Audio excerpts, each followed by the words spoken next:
Hey guys, Michael Mike Junkin here. Today I'm going to read another Disney 5-minute sleepy time story. This one is from Wreck-It Ralph. So, let us begin, shall we? Wreck-It Ralph, Power Outage. Vanellope Von Sweets had missed her friend Wreck-It Ralph. He spent most of his time in Fix-It Felix Jr., the game where he lived, but they were planning to meet back at the arcade for some best friend fun. It was the real end of the day of the arcade, and the video game characters were gathering in Game Central Station. Suddenly, all the lights in the station went out. It was a power outage. "I think we're stuck," Ralph told Vanellope. He was right. Until the power came back on, no one was going anywhere. Don't worry, everyone," Fix-It Felix Jr. called. "My trusty hammer and I will have this fixed in no time." Ralph and Vanellope started to make their way toward Felix, but it was hard to see without the lights. "Come on, stink brain," Vanellope said. "I think I see a... Ah!" Vanellope had run into someone. "Oh, I'm sorry, Vanellope. I didn't see you there."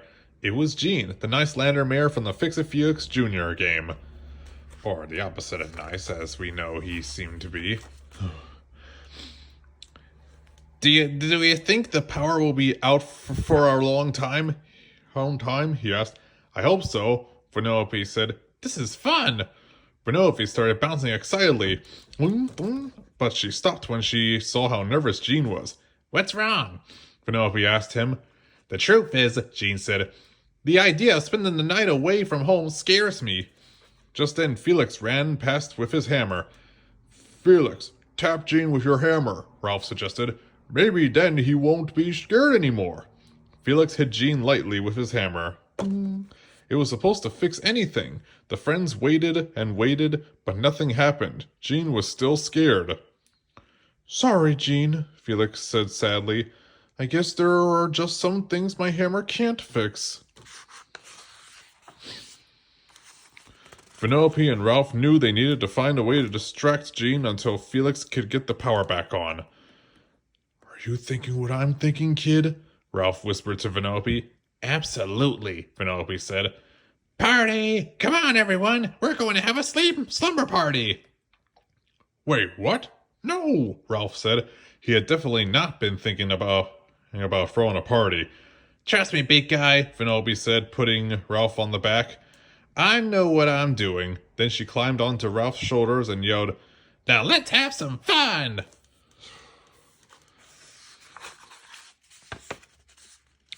Ralph sighed. If there was one thing he knew about Vanellope, is that once she got an idea in her head, there was no changing her mind. Ralph looked worried, looked around. "Satine," he called out, recognizing a fellow member of the bad guy support group, Bad Aden. "Think you can help us with some light?" "It will be my pleasure," Satine said. He lifted his staff and a small circle of light filled the room. The video game characters wasted no time in following Vanellope's lead. Soon they were all happily playing party games. "Who knew that Zombie would be so good at this?" Ralph said, watching Zombie bob for apples.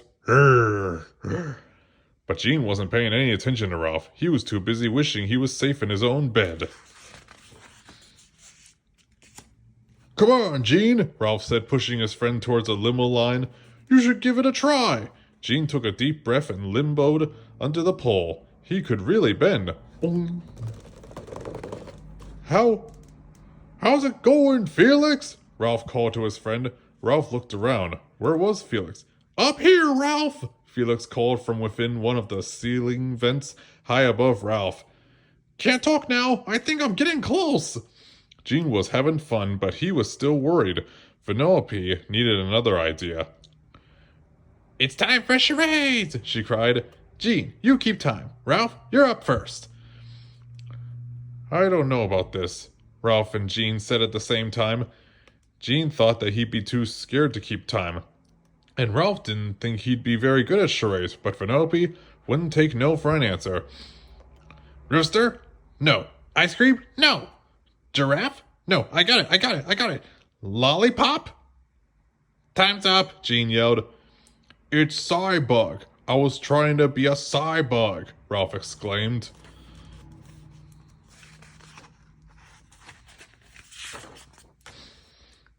Penelope could see that Jean was starting to feel better, and she planned to keep it that way. She grabbed Jean by the arm and dragged him toward the starting line for a three-legged race.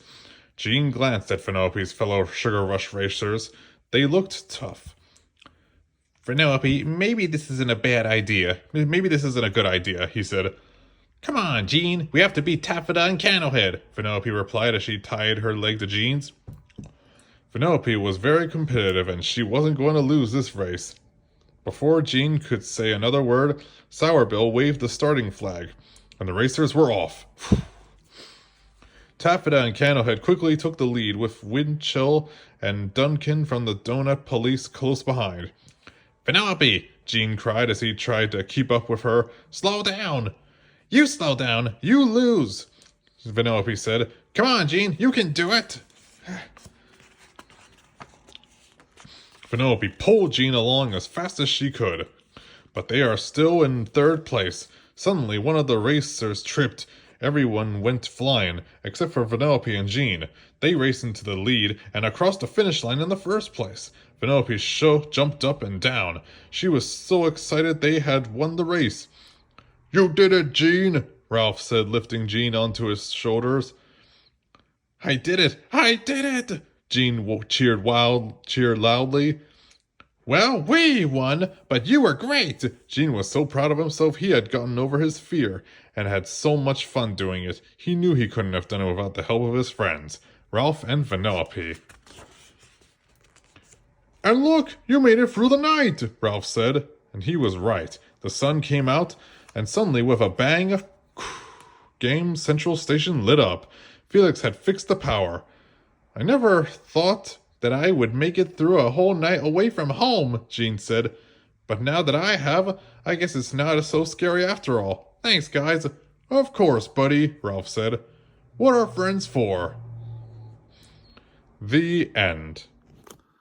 Well, guys, wasn't that a great story? Well, I hope you guys enjoyed hearing this story, and I'll see you guys next time. See ya.